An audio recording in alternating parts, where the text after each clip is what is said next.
First night of the Jewish holiday of Hanukkah, and what was supposed to be a happy family celebration commemorating the holiday at Bondi Beach in Sydney, Australia, turned into a massacre.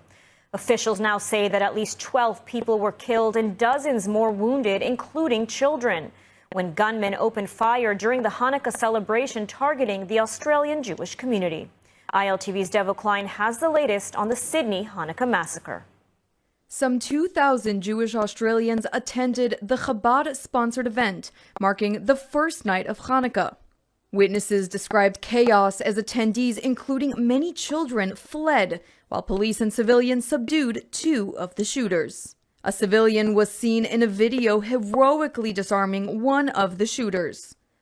Police say there were at least 2 shooters involved. One attacker was killed at the scene, reportedly shot by police, and a second suspect was arrested and taken into custody in critical condition. Among the confirmed killed in the event was Rabbi Eli Schlanger, a Chabad emissary based in Sydney. 11 to 12 people listed as injured, including police officers and civilians, taken to multiple hospitals.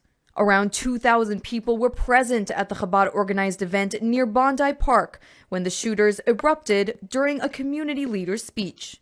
Videos show victims on the ground and bloodied religious garments. According to eyewitnesses, the shooters fired from a nearby bridge. I heard these shots go off and I knew it was gunshots immediately, but I didn't really register it.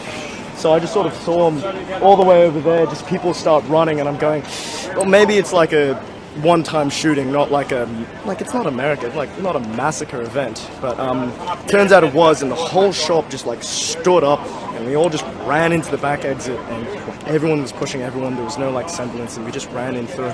Prime Minister Anthony Albanese and Jewish organizations condemned the attack, while Israeli President Isaac Herzog called it a vile terrorist attack and expressed solidarity with the victims, praying for the injured and honoring those who have been killed. We send our warmest strength from here, from Jerusalem, and we repeat our alert time and again to the Australian government to seek action and fight against the enormous wave of anti-Semitism which is plaguing Australian society. Let's hope for better news, and we hope to see them all healing and here. Indeed, Israeli government officials are saying the writing was on the wall after Israel had repeatedly warned the Albanese government that it was not doing enough to combat the growing anti-Semitism in Australia. This is the same government that has banned Israeli ministers from entering the country, recognized a state of Palestine, rewarding Hamas's October 7th terror attack. And on top of that, Prime Minister Albanese is also coming under fire for his initial statement on the terror attack, which failed to mention the Jewish community or anti-Semitism. Following criticism, he later corrected course. And joining us now with more on the horrific anti-Semitic terror attack at the Hanukkah celebration at Bondi Beach in Sydney, Australia, is Israeli journalist Lital Shemesh, who is in the country for the holiday. Lital, thank you so much for joining us. Thank you for having me, Lidar. So you're visiting Australia. What can you tell us about the horrific events today? What's the latest news coming out of Sydney at this late hour?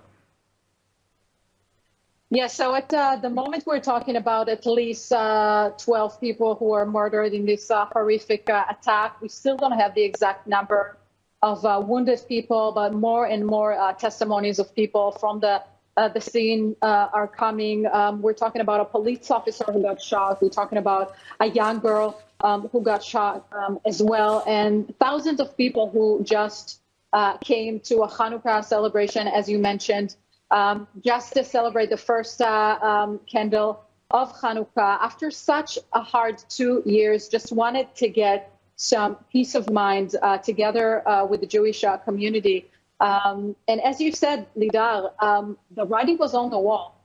They are now saying the Albanese government hasn't done enough to prevent what just occurred. After 2 years that Israel is under war, where the Jewish community in Australia is getting bashed by the Lebanese population, by anti-Israeli movements and pro-Palestinians who are chanting "Gas the Jews" in the streets, who are chanting "Globalize the Intifada."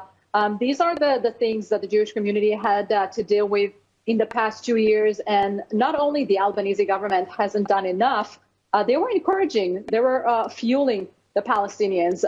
Anthony Albanese declared he's recognizing a Palestinian state. He was bashing Israeli members of parliament. He was preventing from Israeli members of parliament from entering Australia. And all of this together was just inflaming and giving fuel to what just happened, sadly, this evening.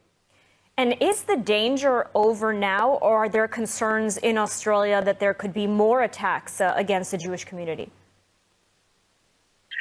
Yeah, the Jewish community is very concerned about what is going to happen. People are asking themselves, how can two terrorists confiscate two heavy gun rifles? People are asking themselves, how could this happen when there were police officers at the event? And we know that the shooter was shooting for 10, maybe 12 long minutes of just shooting people who were outside that event. Bondi Beach is the most popular touristic area of Sydney. Just in 17 days, the entire world would watch the fireworks of, the 1st of January 2026. Everyone are watching the fireworks from the Bondi Beach in Australia as they're getting the new year before everyone else. That is the beach that we're talking about.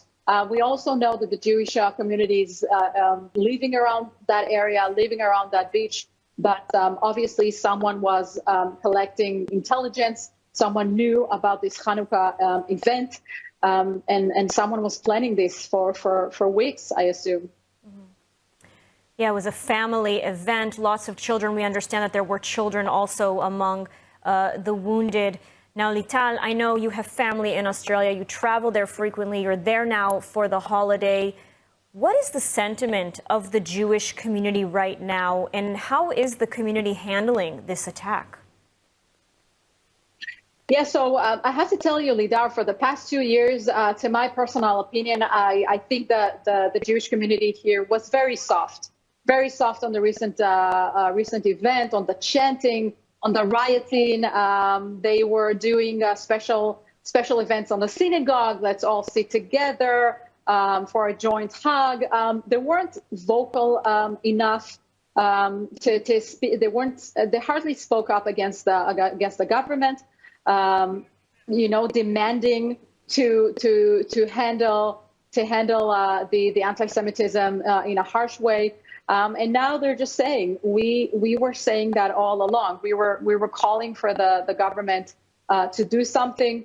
And I really hope the Jewish community will speak up. I really hope the Jewish community will understand that it has to be stronger from now on. And not just the Jewish community, Australia in total is now under a major fear. The last massacre that happened here was in 1996.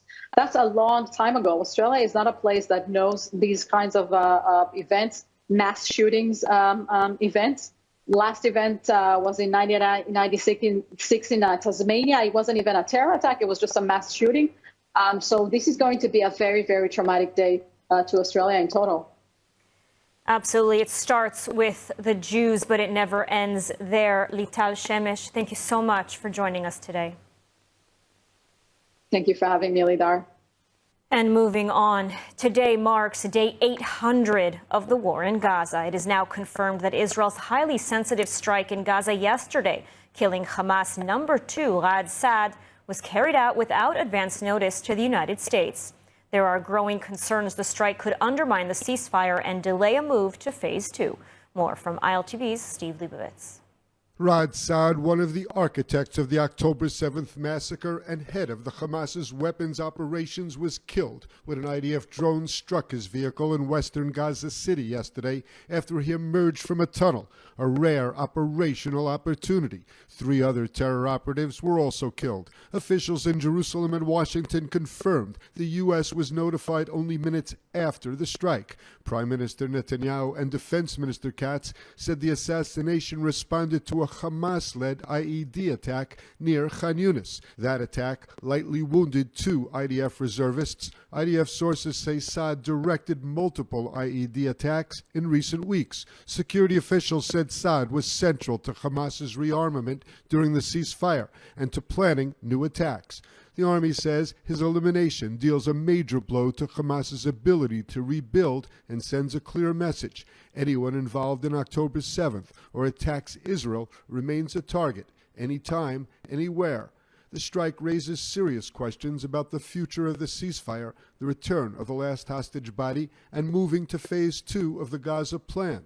It also signals to Washington and mediators that Israel will not accept any scenario in which Hamas remains an armed or governing force in Gaza.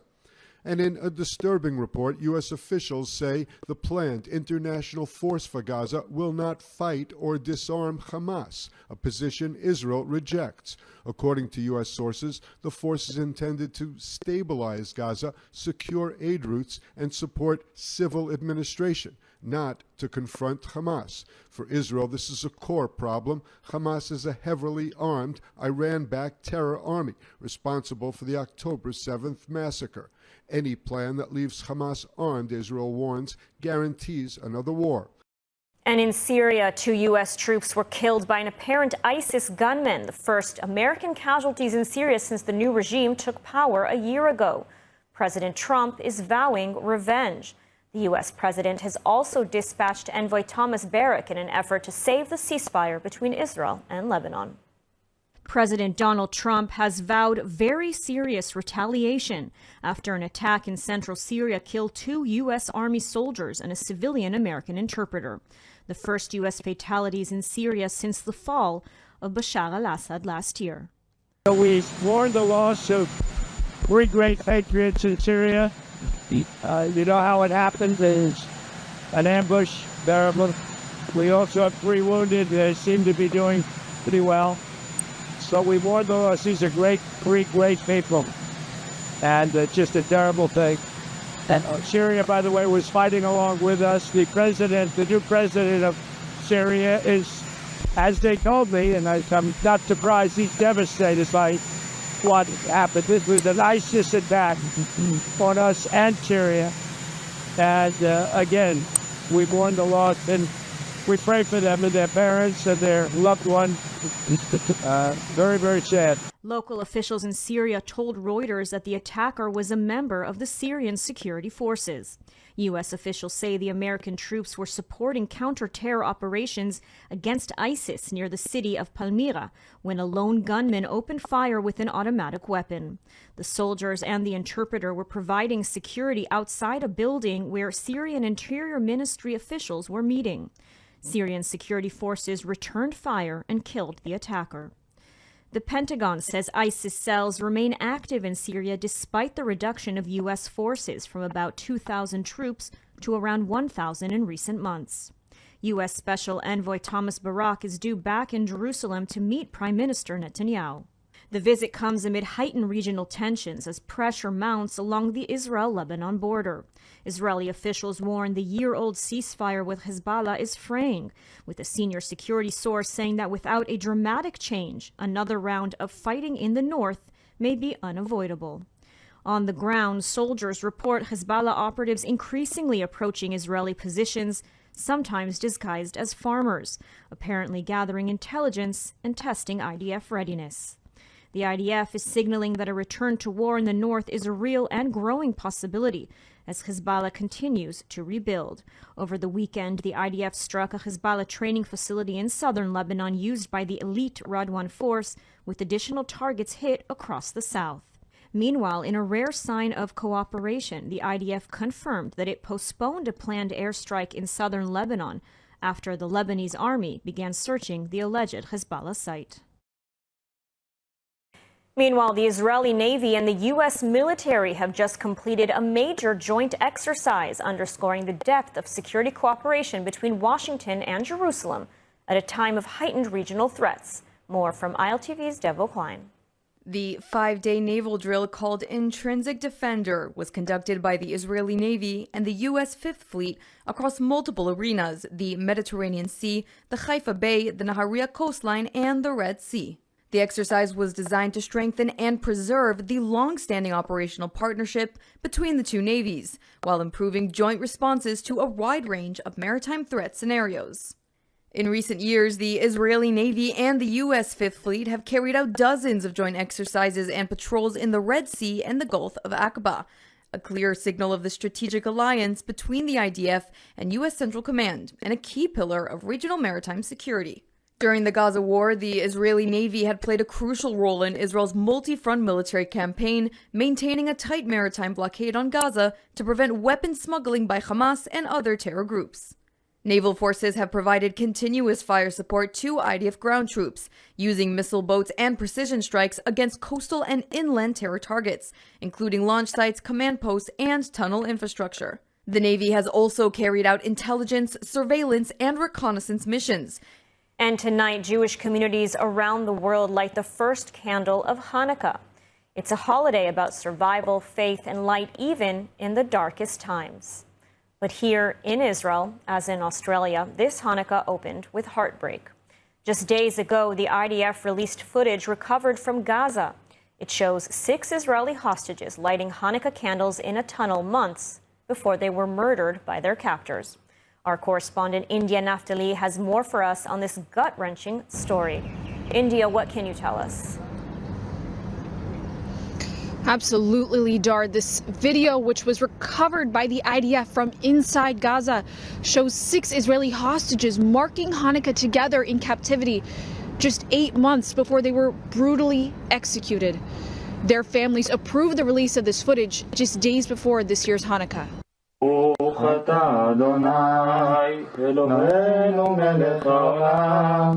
The video was filmed underground inside a Hamas tunnel in Gaza. 6 Israeli hostages are shown in a small, dimly lit space with bare concrete walls, using paper cups as makeshift Hanukkah candles. Those hostages are Hirsch Goldberg Polin, 23 years old, Eden Yerushami, 24 years old, Ori Danino, 25 years old, Alex Lobanov, 32 years old, Carmel Gat, 40 years old, and Almag Sarusi, 27 years old. The released footage shows the group lighting Hanukkah candles and singing a traditional Hanukkah song. Here's just a small conversation they had after.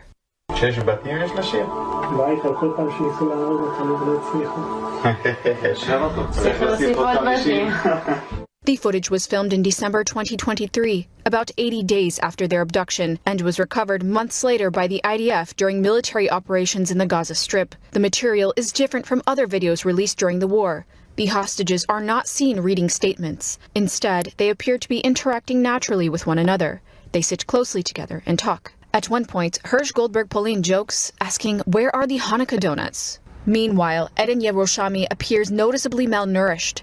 When her body was recovered just 8 months later, she weighed just 36 kilos, or 79 pounds. Hirsch Goldberg Polin is also seen with part of his arm missing. His arm was blown off by a grenade during the October 7th attack at the Nova Music Festival, before he was taken hostage. At one point, a Hamas captor enters the room with his face covered. In one scene, Carmel Gat is seen asking for medical attention for Almag Sarusi, who had wounds in need of care. The footage, intended for Hamas's propaganda purposes, was never released by the terror group. Hirsch Goldberg Polin's mother, Rachel, spoke about what it was like to see her son alive on screen. She said, "It's very confusing. It feels like he's right there." 8 months after this footage was filmed, all 6 hostages were executed by Hamas at close range inside a tunnel. This video is extremely difficult to watch, Lidar, but its release just days before Hanukkah has given so many people in Israel and around the world a new understanding of what those hostages endured and how they held on to their identity in faith until the very end. May their memories be a blessing. Back to you, Lidar. Thank you, India. Chilling footage. And in Israel, 4,000 people will go missing every year, something that most people might not know. But it's organizations like the Israel Dog Unit that are the first responders when it comes to search and rescue and security. ILTV's Devo Klein spent the day in Kfar Tapuach visiting the headquarters of the Israel Dog Unit. Let's see what she got up to. These are the organizations you don't hear about, but maybe you should. Saving lives in Israel at every opportunity they can. This is the Israel Dog Unit. The Israel Dog Unit, otherwise known as IDU, not to be confused with IDF, but we work with them regularly. We do security work. We help the Army with special operations with dogs and handlers.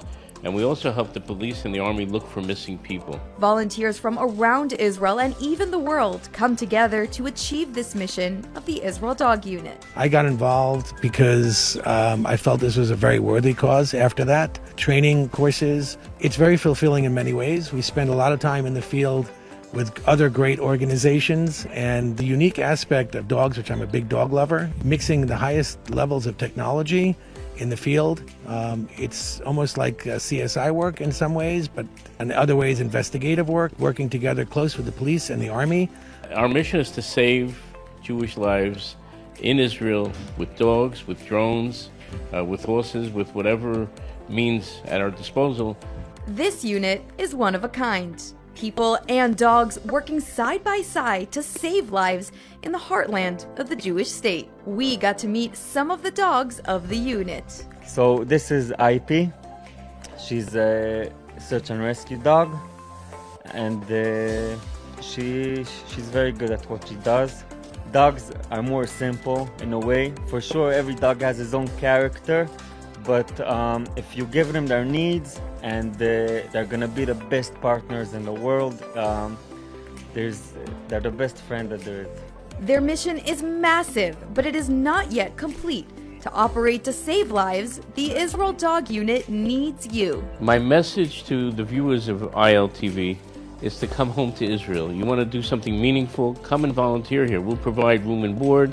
This could be your first step to making Aliyah, but even if you don't make Aliyah, come here, we'll give you something meaningful to do. You can go out with us on a daily basis looking for missing people and saving lives in Israel. Is there anything greater, more important, more meaningful you can think of doing?